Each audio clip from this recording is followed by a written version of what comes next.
warahmatullahi wabarakatuh. Kawan apa ya?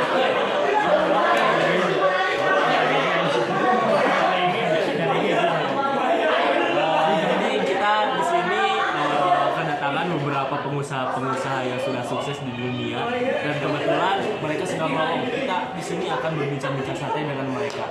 Mungkin di sini ayo perkenalan satu-satu dari siapa dan dari mana aja nih. Oh, saya Fajrul Rahman Fadila, asal dari Bandung. Saya sekarang alhamdulillah sedang merintis sebuah bisnis bersama teman-teman saya. Boleh tahu bisnis apa tuh Bapak Fazlur? Masih belum besar ya, tapi intinya saya masih merintis dari masih kecil. Rencananya saya ingin merintis bisnis, yaitu bisnis makanan. Bisnis makanan. Boleh. Oke, selanjutnya ada siapa di sini? Oh, saya Jakil Rukman Padala, asal dari Bandung. Nah, kalau untuk usaha saya tuh udah mulai ya dari tahun kemarin. Saya tuh apa yang dijual baju custom gitu. Mau itu tata kartun, dari K-pop juga bisa, dari idol juga bisa, apapun gitu kami custom.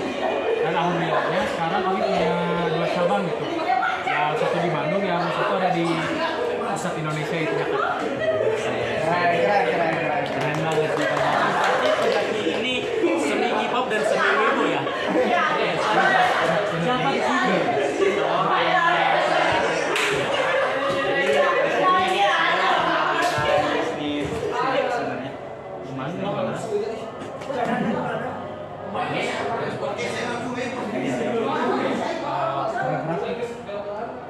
Mungkin sudah beberapa tahun Kang Ali ini sudah menjalani bisnis ini.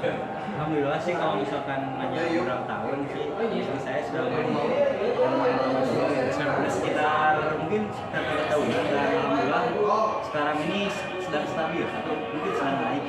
Oke, jadi ini bisnis naik ya. Oke, silakan. Siapa di sana? Mungkin saya sebenarnya perkenalkan nama saya Dava Aditya Erlangga, domisili Bandung, asal Cilacap. Nah, mungkin berbeda dari bintang tamu kita yang lainnya. Di saat ini saya sebenarnya merintis sebuah usaha non produk. Itu saya membuat sebuah manajemen yang menjadi wadah atau menampung para talent-talent yang akan merintis karirnya seperti aktor, seperti musisi dan lain-lain. Tapi kita juga sekarang punya merchandise, bisa kalian beli di semua. Jadi pada di sini semua industri yang non produk, yang penting ke industri perusahaan. Siapa dan dari mana? Saya dia. Saya berbeda sama yang lainnya. Kalau yang lain kan memulai, saya mungkin melanjutkan usaha dari produk. Keren. Saya itu usaha dimsum. Ya lumayan lama sih, udah lumayan gede juga sih. Sampai nggak ada pabrik di Sumedang. Oke, produk makanan ya. Oke, selanjutnya siapa dan dari mana nih? Kenalkan saya Rocky Maulana Yusuf, saya berasal dari Bandung dan kebetulan saya ini sejak sekarang sedang merintis sebuah perusahaan. Perusahaan di sini merupakan perusahaan yang berupa dengan makanan gitu, khususnya dari makanan kue basah. Oke, kue basah ya. Oke, dari sini sudah banyak ya pengusaha-pengusaha hebat yang ada di sini. Dari Fazdur dengan perusahaan makanan mochinya, Pak Jaki dengan perusahaan Wibu K-popnya, oke, Alif dengan perusahaan snacknya, Pak Dava dengan perusahaan administrasi perkantorannya, terus ada dia yang melanjutkan usaha dimsum keluarganya, dan juga ada Raffi yang usaha kue basah. Oke, mungkin nih sudah cukup perkenalan untuk kenalan mereka. Mungkin ada beberapa tanggapan yang harus mereka katakan kepada kita semua. Bagaimana sih cara konsistensinya sebagai para pengusaha? Mungkin boleh siapa saja berpendapat.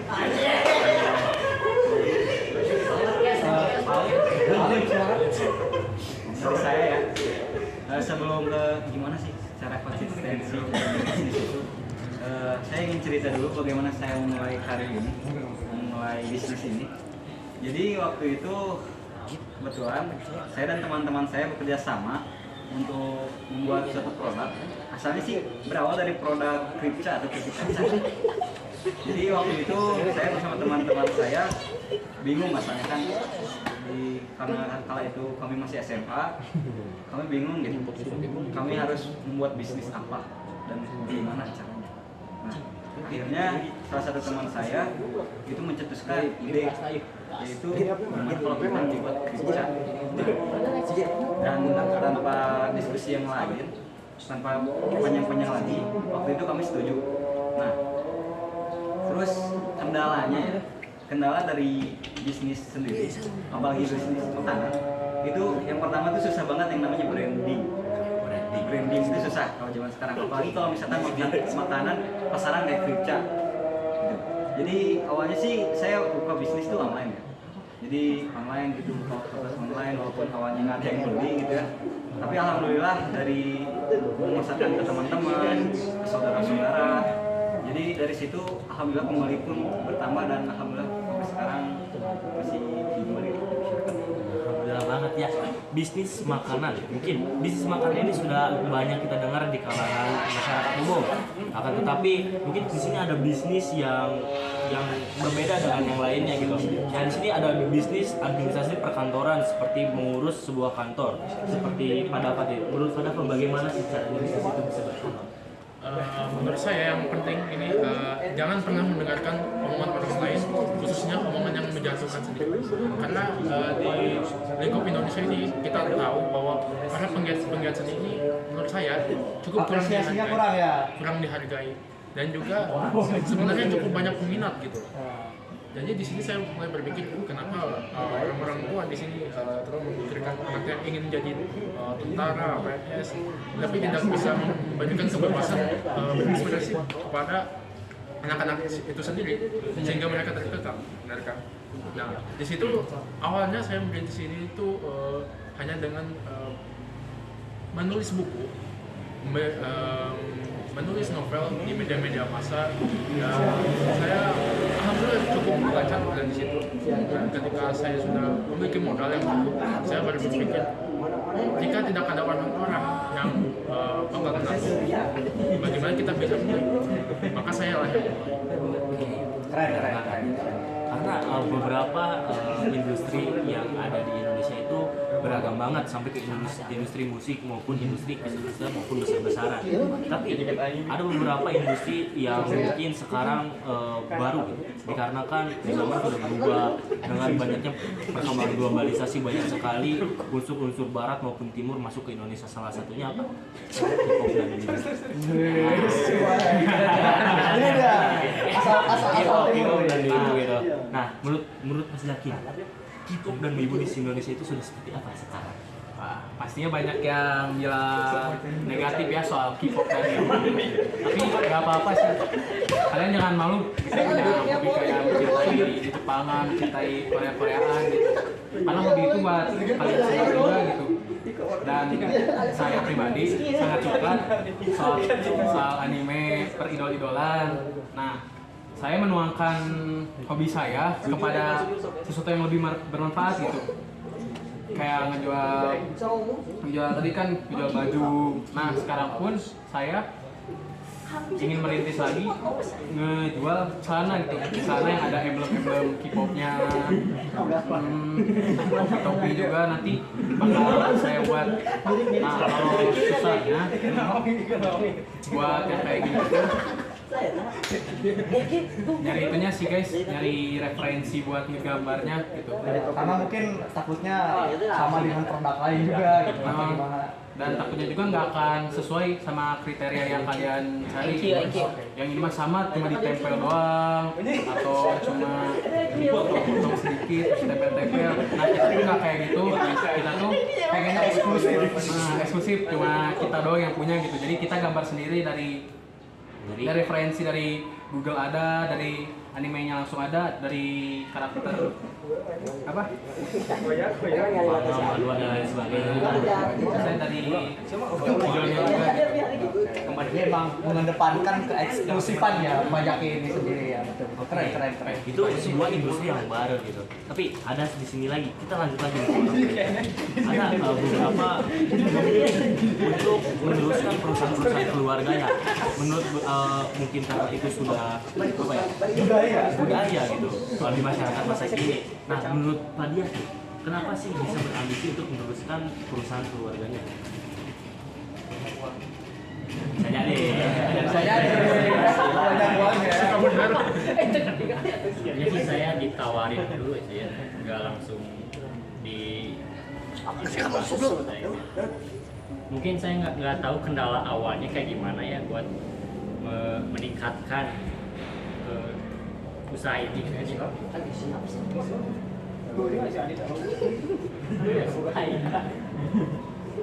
nggak usah sedikit.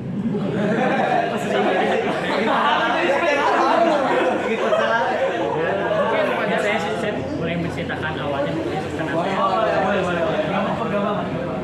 Berat. Kita tahu ini berat. karena ini usaha ini kan dari kakek saya ya. Kakek saya itu dulu adalah seorang chef. Hampir ini hampir lumayan.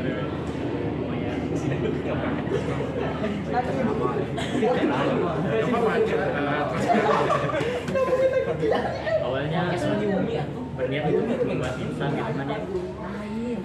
Awalnya mungkin jualan kecil-kecilan dulu kan di pinggir jalan ya kayak gitu. Kemudian lanjut ke pasar-pasar.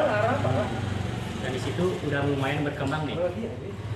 Hingga saat ini membeli ruko yang ada di Jalan Kurdi kalau kalian tahu ya. Itu dekat Tegalega kalau tahu. Oh, Tegalega. Warga Bandung pilih badai mampir. Dijamin 100% halal dan enak. Kendalanya juga ada karena dimsum ini udah lumayan banyak gitu kan yang jualan-jualan gitu kan ya. Untungnya usaha ini udah terbangun dari lama gitu, dari 1900-an mungkin ya, sebelum saya lanjut. Sudah memiliki goodwill ya. Goodwill lah. Mungkin bisa cukup ya. Maksudnya kita memberikan ruang kepada dua tamu kita dulu. Oh gitu. Nah, mungkin sebelum kita next nih, apa sih alasan Pak Dias ingin melanjutkan bisnis keluarga? Salah satu. Tapi alasan lainnya Kenapa intinya memiliki dorongan? Kan udah punya logo produk juga gitu kan ya, udah goodwill kalau kita nama ya udah punya nama. Ya. Niat saya ingin mengembangkan usaha kakek saya ini. Pak Dias sempat dilema nggak sih dalam ketika ditawar itu dengan keluarga, gimana Pak Dias seharusnya bisa memilih jalan lain yang Pak Dias mungkin ingin tempuh atau dengan keinginan lanjutkan? sendiri? Iya, Pak Dias yang kritis gitu. Agak nyasar sih saya. Tersesat ya. Anak saya tersesat. Soalnya saya ingin cita-citanya ingin pengen jadi editor gitu kan ya. Oh jauh ya? Tapi kepake di Di branding ya, di branding berpakai banget pasti. Oke, jadi ini apa ya? Emang sudah jalan ya? Iya, sudah. Keren. Mengembangkan usaha. Oke, dari selanjutnya Mas Raffi nih, kue basah itu udah mainstream banget di pasaran. Tapi kenapa sih Mas Raffi ini ingin sekali memajukan industri di bidang kue basah? Ya pada awalnya saya itu hanya ingin mencoba saja gitu, mencoba peruntungan dengan mencoba menjual beberapa jenis kue gitu. Karena menurut saya kue-kue basah ini merupakan salah satu Makanan tradisional. Ya, makanan tradisional Indonesia yang perlu untuk kita kembangkan gitu, lestarikan. Betul. Setuju. Dimana sekarang kan mungkin sudah masuk ke era globalisasi ya. Era modern sekarang. Tantangannya tuh apa nih? Tantangannya apa kan kita punya banyak sekali franchise seperti KFC, McD, tapi di era lain, di sisi lain kue basah itu masih berada di pasaran. Menurut Mas Raffi ini tantangannya untuk bisa menghadapi era globalisasi dengan melawan brand-brand itu harus seperti apa? Ya mungkin yang harus dilakukan itu mengembangkan produknya, Menjaga keautentikannya ya. keautentikannya, ya, Keren. membuat ide baru gitu, seperti misalnya kue kutu ayu yang sebenarnya menggunakan pewarna hijau gitu. Oh, Kita ganti keren. menggunakan seperti benar. putih atau Benar. Keren. supaya Mengikuti zaman. Jadi makanan tradisional pun ternyata selama ini tuh bisa dimodifikasi lebih baik lagi gitu. Iya. Lebih Dan baik. bisa menarik perhatian Nah, itu dia keren. masyarakat Gen Z Oke, ya. selanjutnya industri mochi. Mochi itu dari Jepang. Tapi Lagi-lagi ya dari luar ya. Dari luar negeri, Iya. dari luar negeri. Apa sih tekad untuk membuat industri makanan di bidang mochi ini, sedangkan di Indonesia kan ada salah satu namanya tuh banyak sekali yang seperti mochi. Ada kayak karoci, terus ada itu apa sih namanya, kue bugis itu sama kayak mochi gitu. Tapi kenapa ingin mengembangkan makanan khas Jepang yang bernama mochi ini? Kalau saya sendiri ya, kenapa dengan mochi ini gitu? Pertama, mochi ini mudah dimodifikasi. Nah, saya ini ingin target pelanggannya itu, target konsumen itu tidak hanya di kalangan anak-anak dan anak muda, namun bisa juga ke kalangan lansia. Dengan cara apa? Karena mochi ini kan bentuk makanannya penuh dengan kalori ya tentu saja, dan penuh dengan gula gitu, terkenal itu. Nah, kita ini membuat inovasi baru, yaitu mochi dengan low fat atau rendah lemak dan rendah gula. Nah, seperti itu. Juga kami tuh istilahnya membuat sebuah produk kami itu menjadi lebih customize atau lebih beragam dan lebih memuat kreativitas para pelanggan. Contohnya seperti ini. Saya ada di perusahaan kami itu ada yang 6 box, ada yang 12 box. Nah, per boxnya itu bisa diisi 6 buah mochi gitu. Nah, per 6 buah mochinya ini tuh bisa di custom, bisa mau rasa yang apa dulu. Jadi campur itu. Ya, jadi disitulah kenapa saya memilih untuk mochi gitu, dan juga itu mochi ini selain ringan dan maksudnya trainable gitu istilahnya. Itulah alasannya kenapa saya memilih mochi sebagai produk utama saya. Bahkan tidak bisa disebut produk atau makanan luar yang dibilang musiman di kalangan di Indonesia ini. Ya, oleh karena itu saya filosofi perusahaan saya itu Mas Dava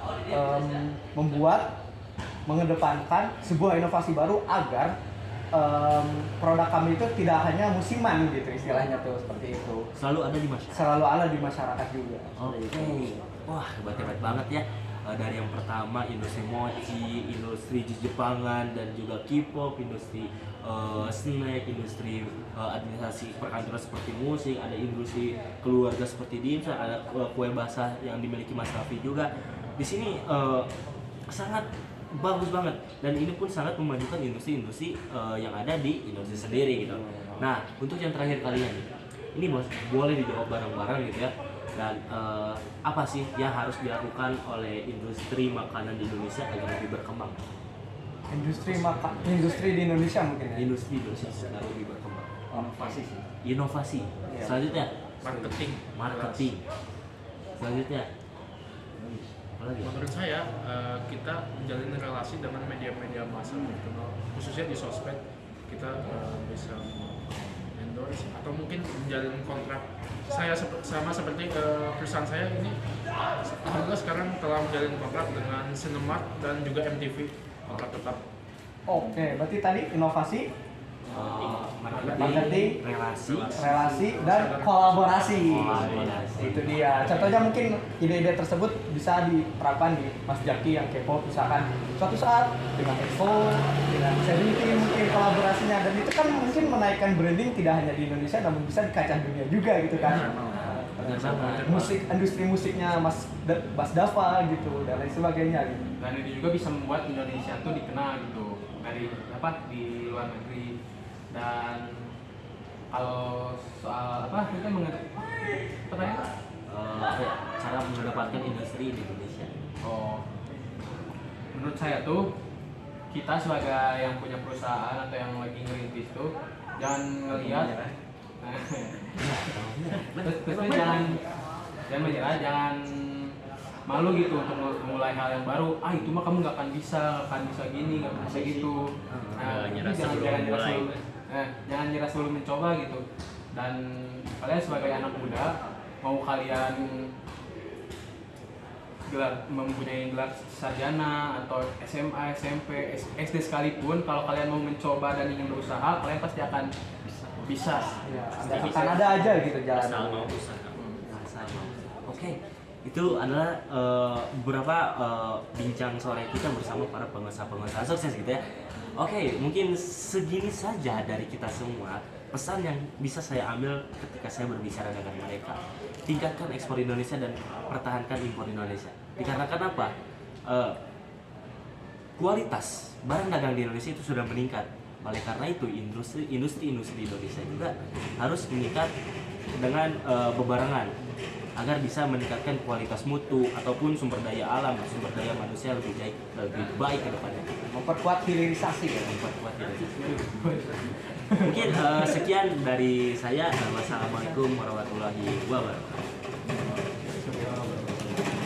Nice. Langsung silat. Ayo langsung silat.